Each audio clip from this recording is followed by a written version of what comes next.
Okay. So we're live now. We're on air. And I always remind people that you might want to not use names if you want to complain about someone you care about or live with or work with. I don't know if they would ever find you, but this is being recorded. So you can also return to this recording on YouTube just using my name and type in the word meditation. And you can see all the recorded classes and meditations that we've done, and you can reuse, you can skip to the end and reuse the guided meditation if you want to. Okay. So right now we're going to do a little, this is called containment. And lots of times we'll come to a meditation practice for help with managing emotions. They're very closely linked to our stress levels. If we get too stressed out or too anxious about things, then our blood pressure can rise. All the levels of stress hormones in our body rise and lead to inflammation and other things that are not so helpful to us. So this is a really simple exercise. You're going to think about something that was moderately irritating to you in the past few days. Okay, that's usually pretty easy to think of. We can usually remember the stuff we didn't like. Okay. And as you notice the thing that was moderately irritating in the past few days, you're just going to see if there's any sense inside of constriction or tension, or what lets you know inside that that thing is moderately irritating, mild to moderate.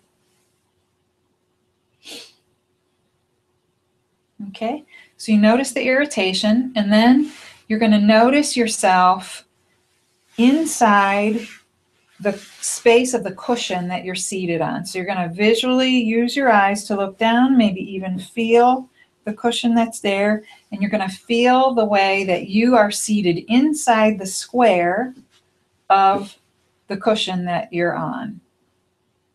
And you're just noticing.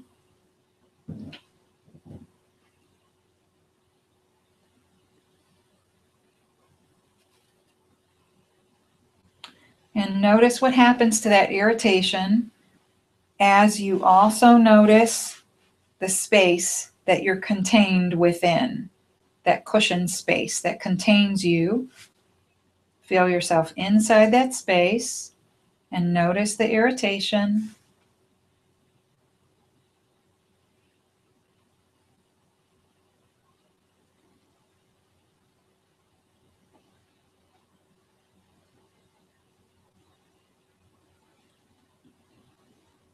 And then let yourself become aware of the contact your feet make with the ground.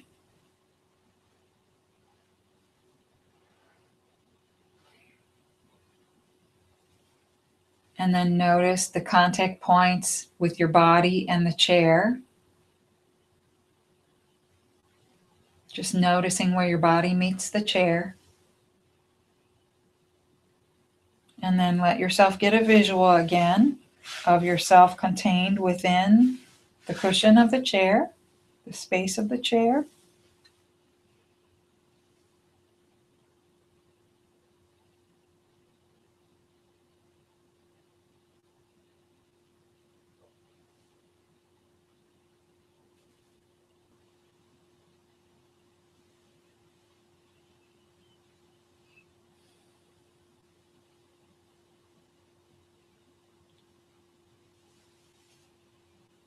Okay, and then you can just rest. You can relax your focus.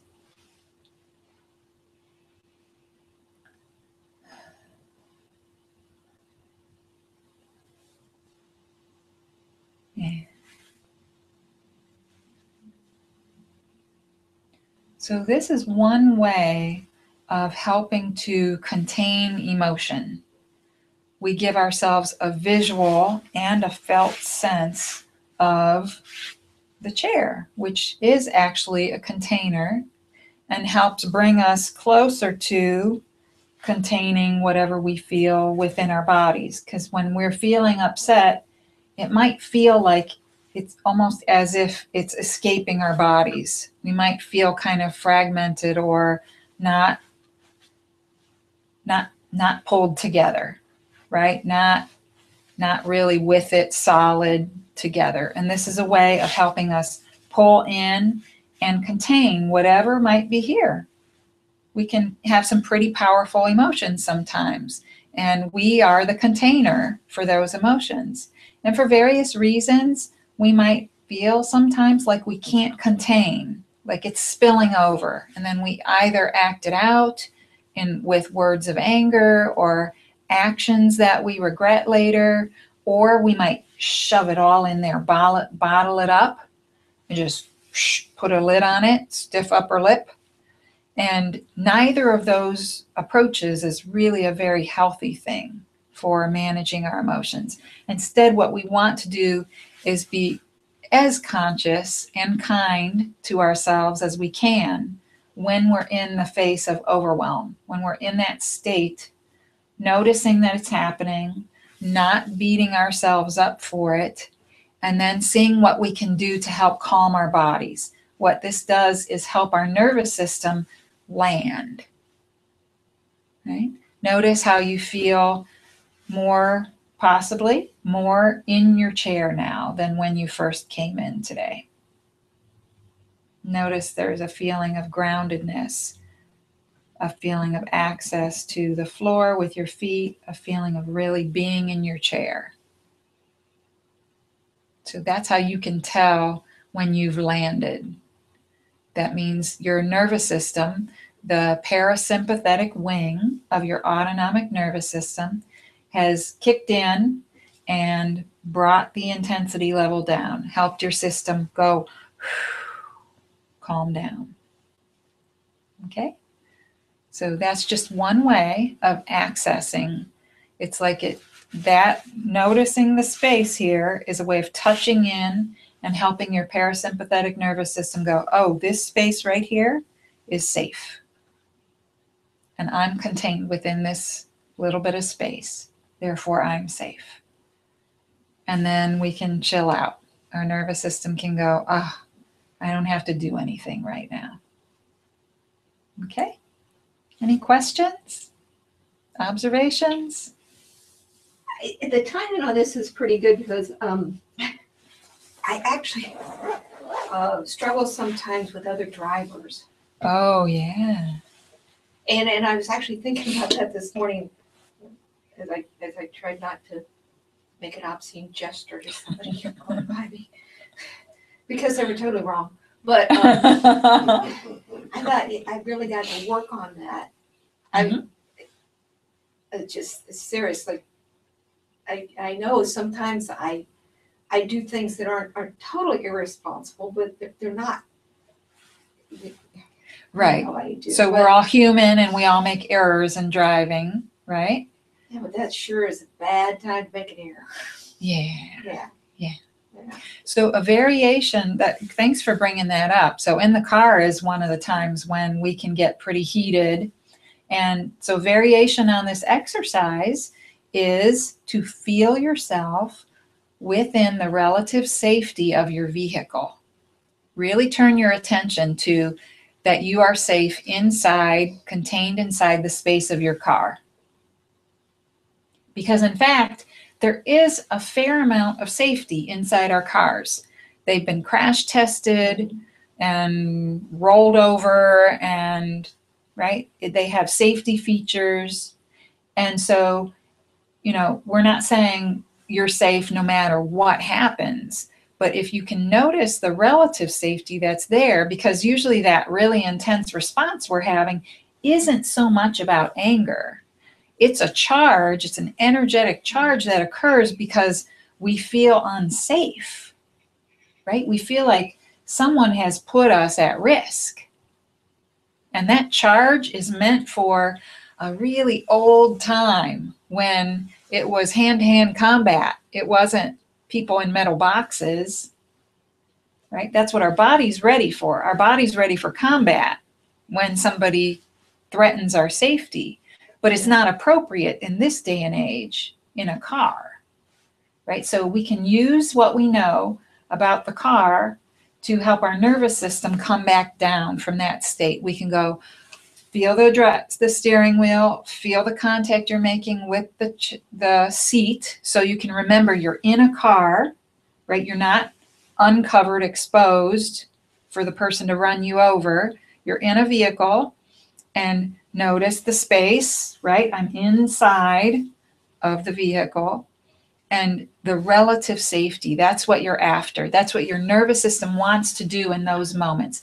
It wants to establish relative safety.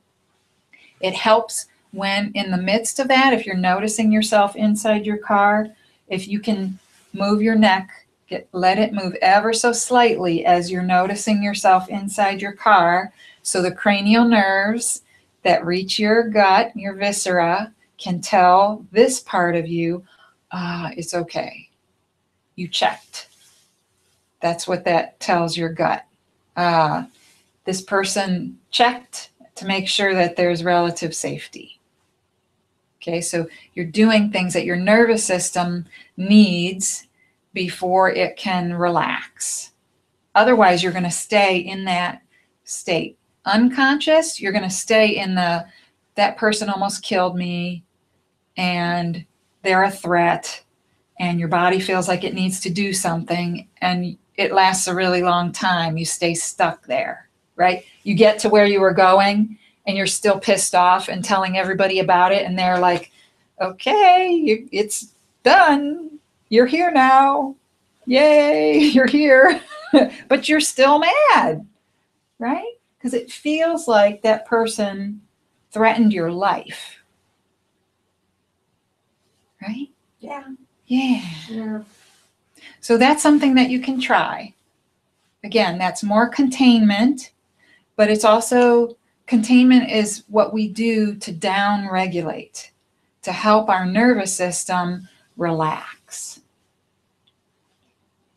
Do you think that's true for a lot of things that make us angry or irritated? That it's that, I always say primitive, I don't think that's the right word, but like, do you think it's that survival mechanism always, that the anger really isn't about what the person is doing or what they said, it's more of a threat?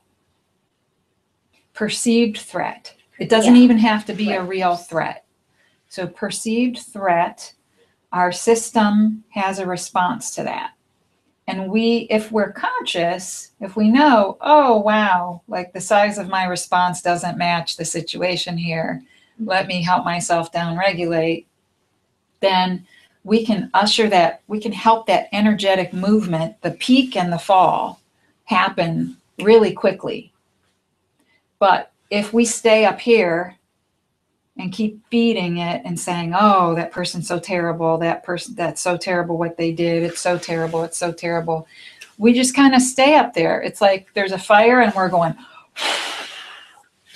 right? We keep it. Does that make sense? Yeah, I guess I'm just wondering if most of the time it is a survival mechanism thing, like the driving example, but like with other things, is it more not what that? So what else? Person? What else do you think it might be if it wasn't survival? I don't know. Like for example, if somebody said something to you that was kind of annoying or whatever, but you probably shouldn't be as angry as you are about it. You're angry and you're irritated, or not you, me. I'm angry. I'm irritated. Blah blah blah. But you know that it's an exaggerated response and you shouldn't probably be as upset as you are, or you know it doesn't match. Yeah. Okay.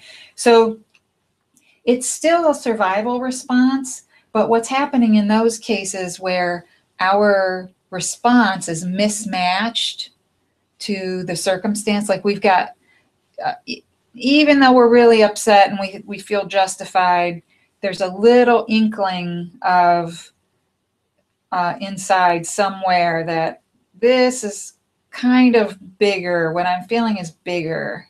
than the situation calls for, we can be certain that we're having a somatic response in that time.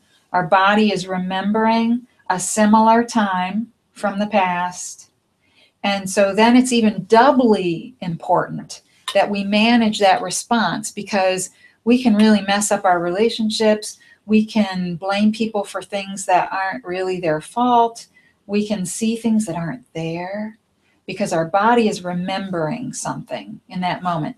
And it's still a defensive response. It's still a program that runs below our conscious awareness that wants to defend ourselves. That's all it is, right?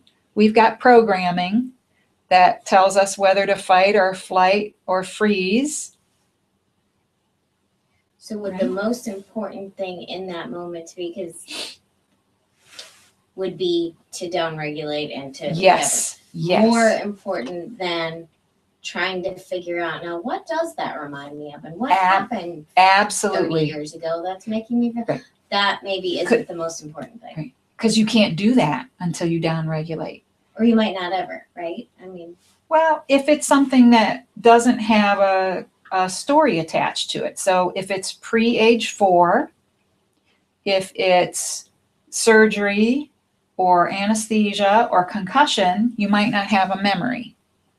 Even really severe traumatic stress like attacks or impacts of some kind, car stuff, you just might not remember what's so upsetting. And you might, chances are you might remember some, but for some things you won't ever remember. And when you're in that elevated state, they call it activated. When you're activated, so a rough rule of thumb is on a scale of 0 to 10, 0 being barely breathing and 10 being the most intense discomfort you've ever had, whether that's emotional or physical. You don't want to get above a 5, because what happens when you hit a 5, you're starting to tip over into fight and flight. And the fight and flight mechanism is such that the blood is shunted away from here. This is the smart part of our brain, here and here. So we're not really functioning in those areas at our best.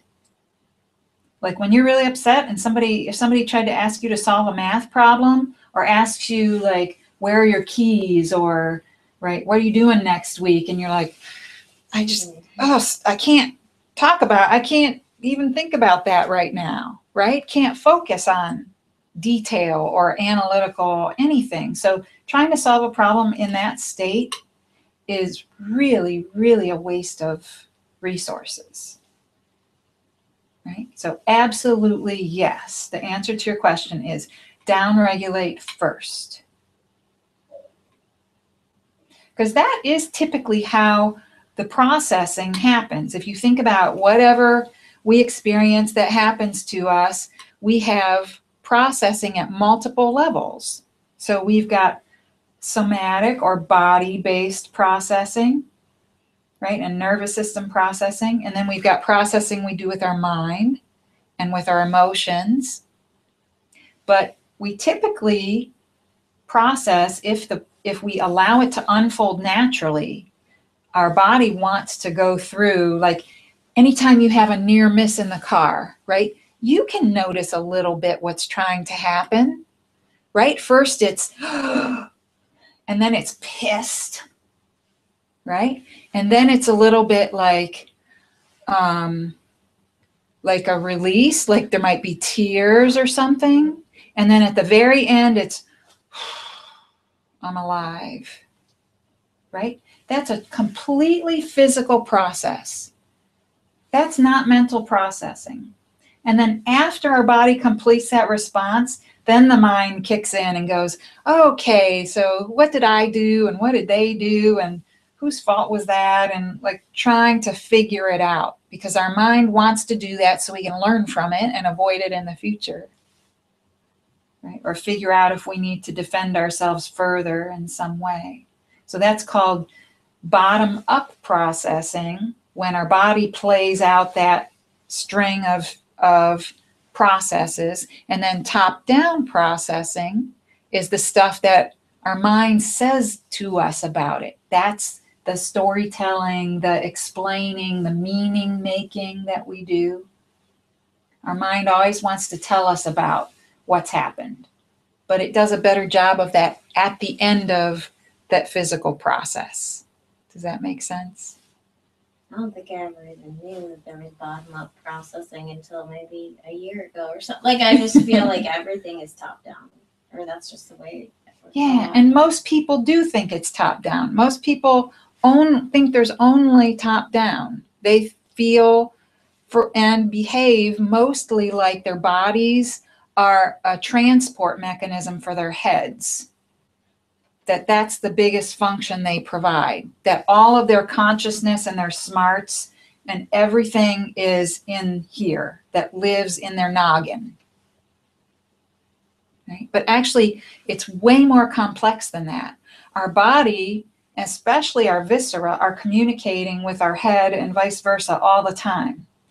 And if you think about the connections between this and the rest of us, we've got about 20% of that highway, that nervous system highway, runs from here down. So when we think about stuff and try to change how we feel, it's about 20% effective. We've got 80% of that nervous system highway that runs from here, communicating upward. So if the biggest bang for our buck is starting with the body, actually. And the easiest way to do that, no matter what's happening in your experience, is to see if you can be curious. Because you can't be curious and afraid at the same time. Or pissed. Right. Sometimes it feels like that, though. And I feel Like what? I'm curious and afraid at the same time a lot. If it feels that way, then it's possible that you're actually more afraid than curious, or you could be flip-flopping back and forth between the two. Because we can only focus on one thing at a time. We're designed that way. Multitasking is a myth. There's no such thing as multitasking. The human brain can't do that. Okay.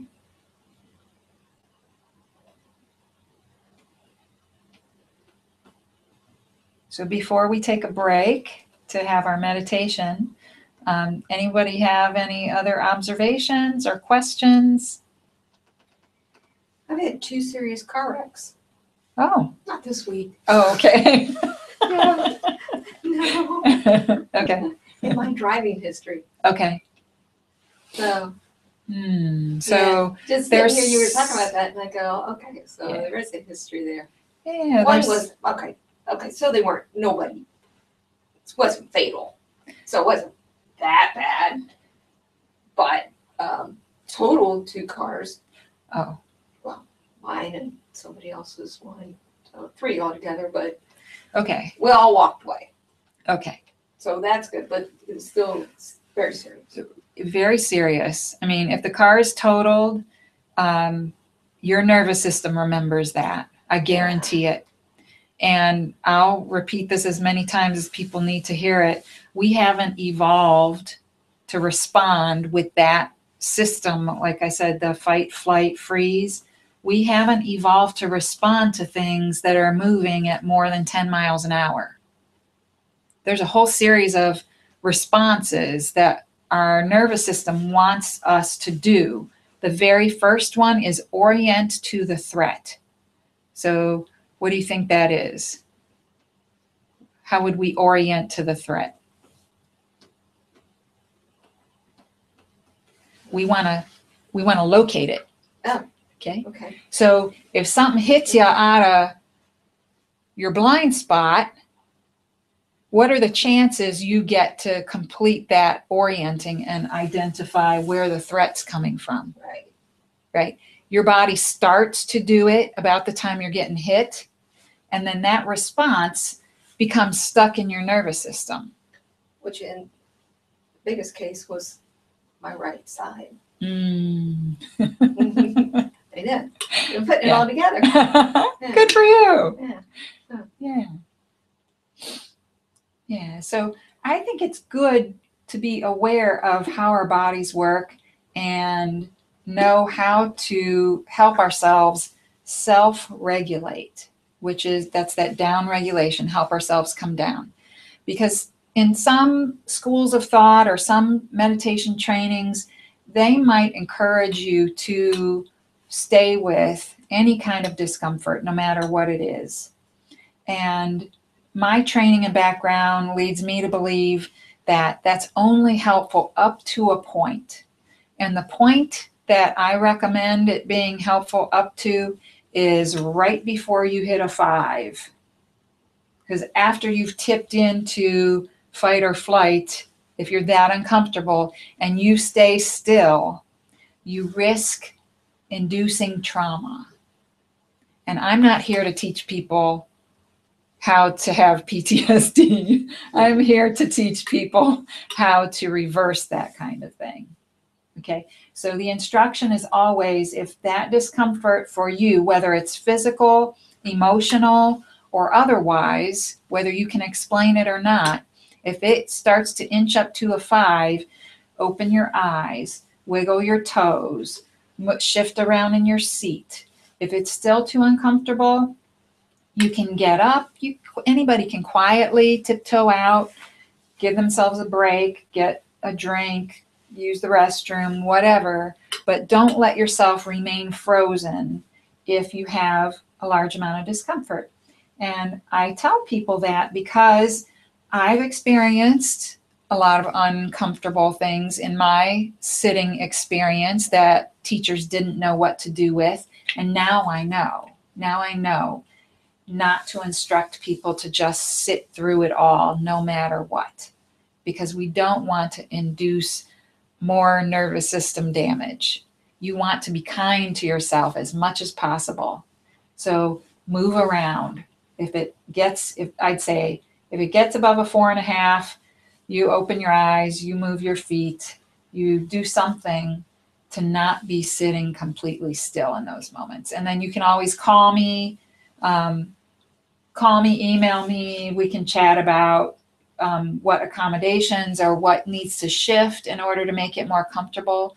But very often when we hit a certain state of relaxation or silence even, it can trigger some things inside. And so we just want to be careful. It's pretty infrequent.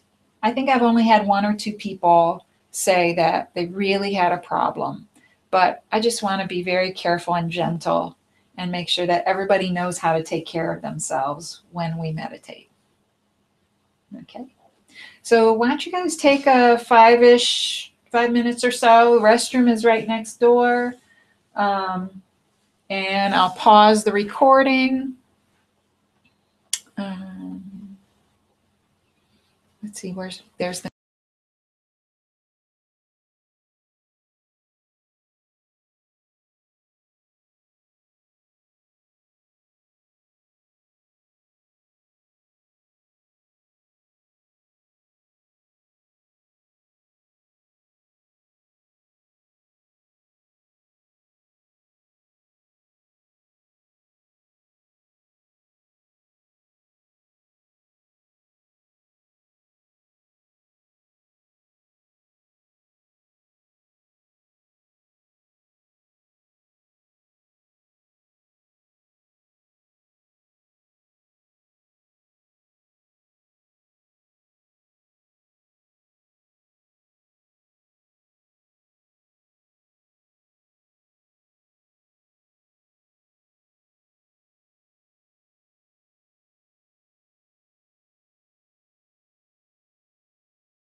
And preparing to turn your attention to noticing the core of your body.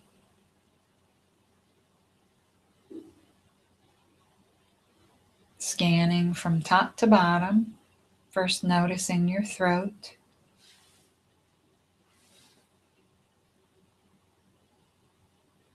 And then noticing the chest or heart area.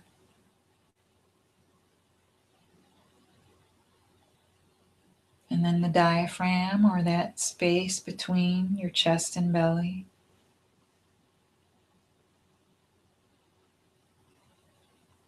And then noticing your belly. And letting your attention go all the way down into your hips and feel yourself once again seated in the chair. Feeling the way that the core of your body supports you in the chair. And noticing for a moment now the back side of your core. Noticing your upper back.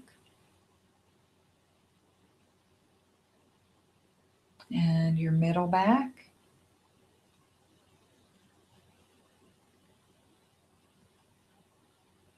And noticing your lower back.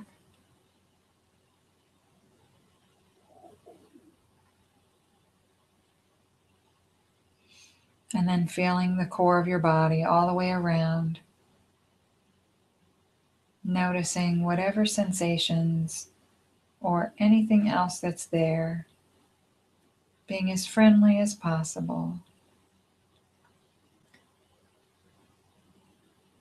If you find any areas of tension or discomfort, you could imagine breathing in and out from that area, like it was another set of lungs.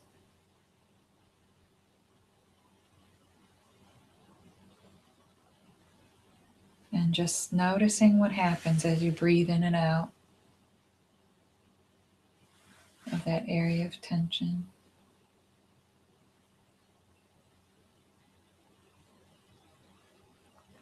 You could also see what happens if you release your belly, just letting it soften.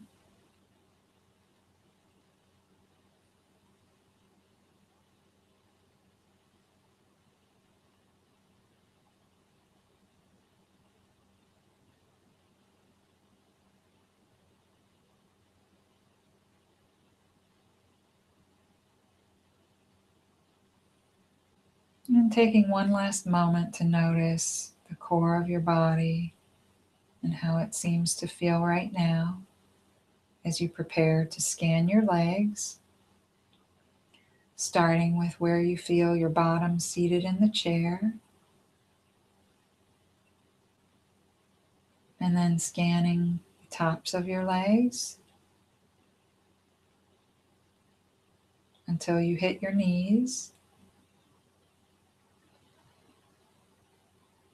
And then noticing the underside of your legs and how they're sitting in the chair until you hit your knees. So feeling top and bottoms of your thighs. And then pausing to notice your knee joints. Being friendly with whatever you find. Not forcing it, but just being as friendly as you can. And then letting your attention continue on down toward the ground, scanning your shins and calves, ankles, feeling your heels on the ground, and then scanning the lengths of your feet all the way to the tips of your toes. Noticing whatever might be there this evening. Coolness or warmth, tingling, tension, restlessness, vibration, or anything else that you might find there.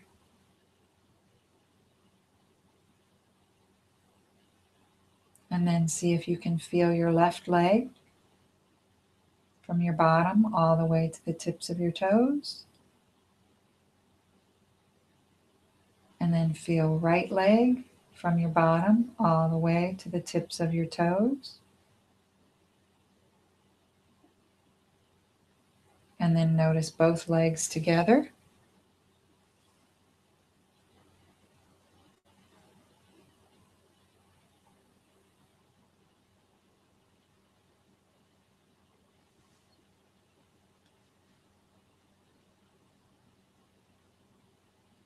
And then leaving whatever sensations you notice there in your legs, right there where they are.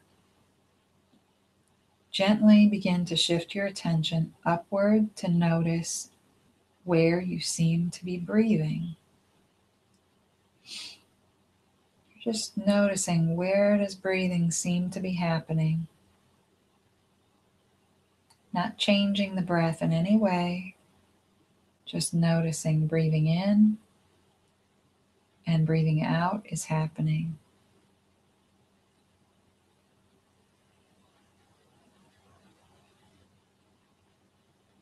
And you might take a moment to identify where breathing seems to be happening most prominently.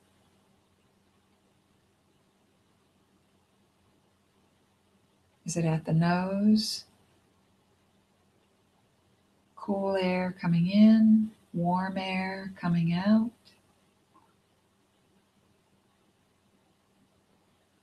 Or is it the movement of air at the throat? The feeling of the air rushing past? Or is it the rising and falling of chest or belly?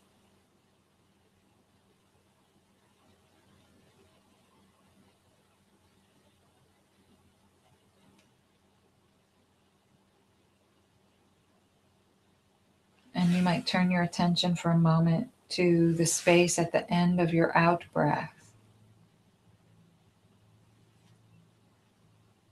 There's a little space there. There's a pause before you begin to draw the next breath.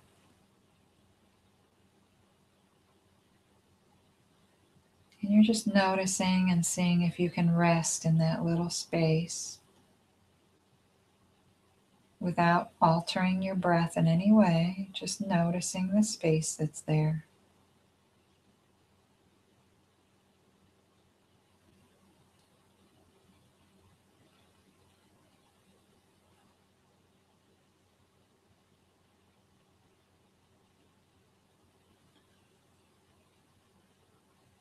And as you get ready to shift your attention once again,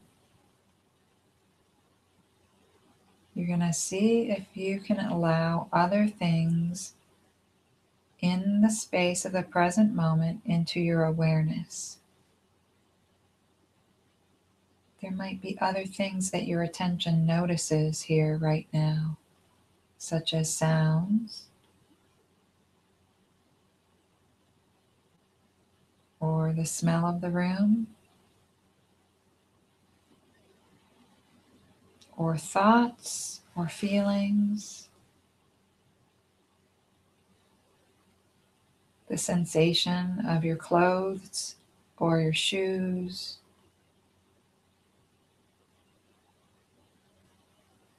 or the feeling of the ground or the chair.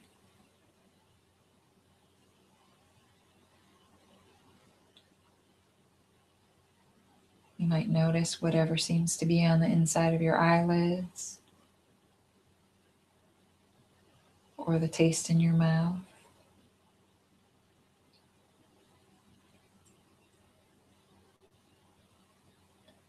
And you're just seeing what happens if you allow your attention to notice whatever it would like to. You're just following attention and letting it notice whatever seems to be here right now. Remembering that your only job is to notice.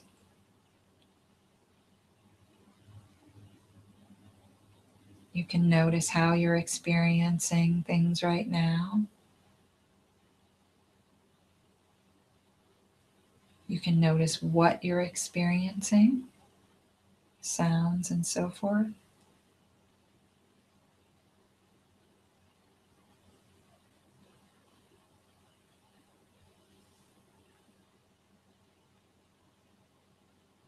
And as always, if you like, you can introduce this question into your meditation space.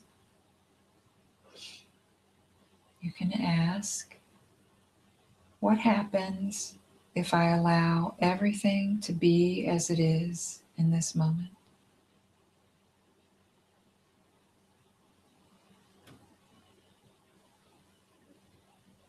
This is a way of helping yourself be even more present, to let go even further into the present moment. There's no answer to that question. You're just asking as a way of helping yourself feel into the answer.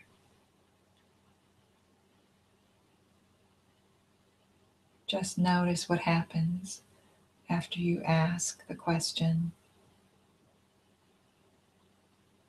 what if I allowed everything to be as it is right now? Fully and completely allowing everything to be exactly as it is.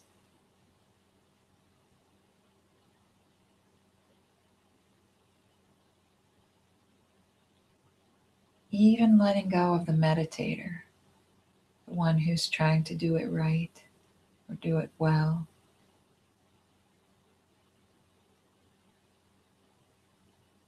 Letting go of ideas of what meditation is supposed to be like.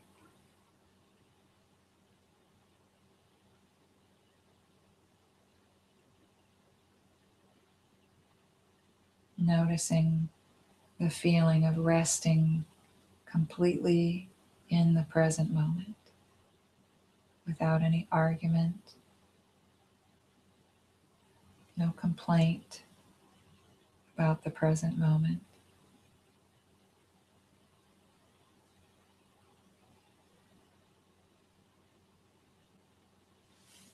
Noticing that whatever you experience and however you experience it right now is just fine exactly as it is. It doesn't need any fixing, doesn't need any alteration.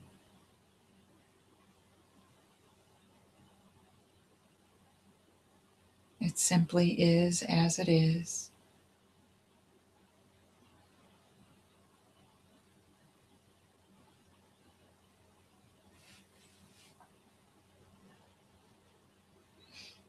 And you can introduce this question as often as you like.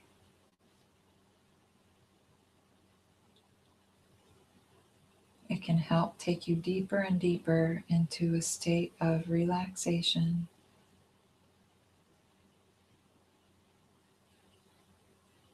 Am I really and truly allowing everything to be as it is?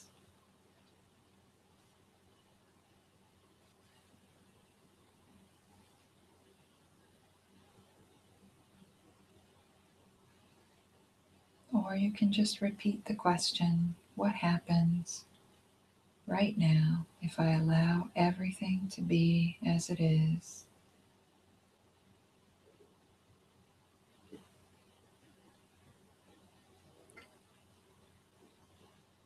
And the answer to that question might be silence, or a feeling of space or spaciousness.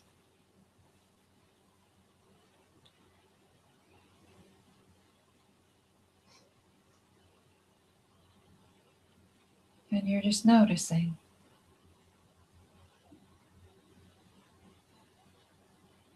Noticing that all you had to do to get to this place was nothing.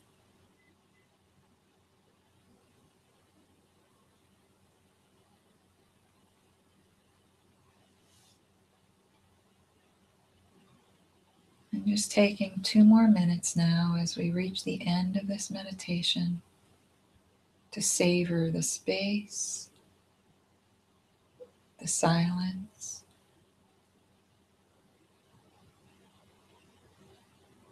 to savor the relaxation.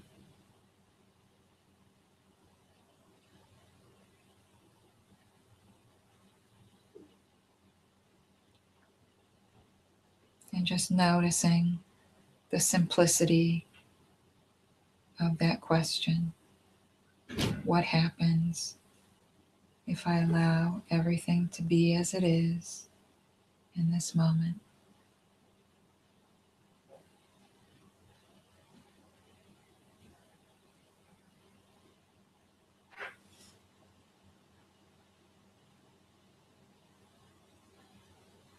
Perhaps setting an intention to remember that you can ask this question anytime.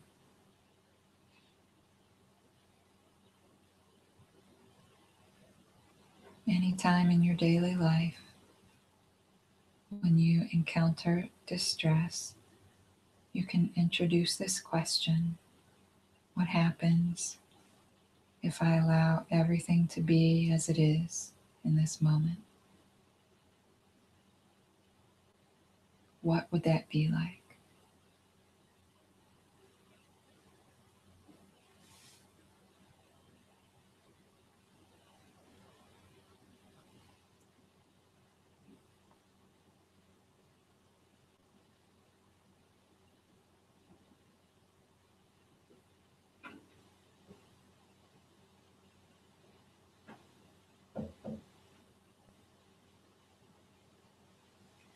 And as you feel ready, you can start to send some energy into your arms and legs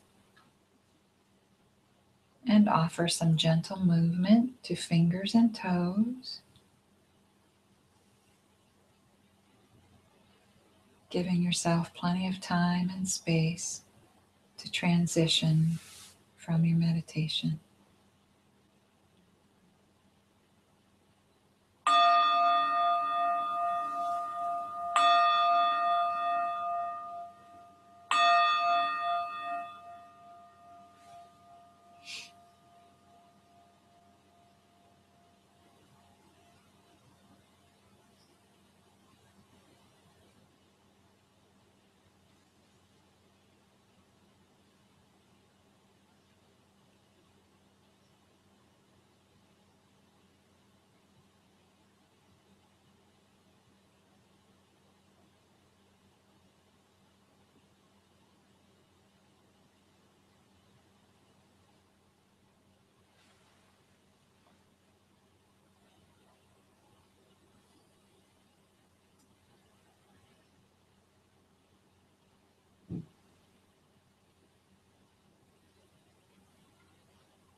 Thank you all for coming. So nice to be with you all. Thank you. Namaste.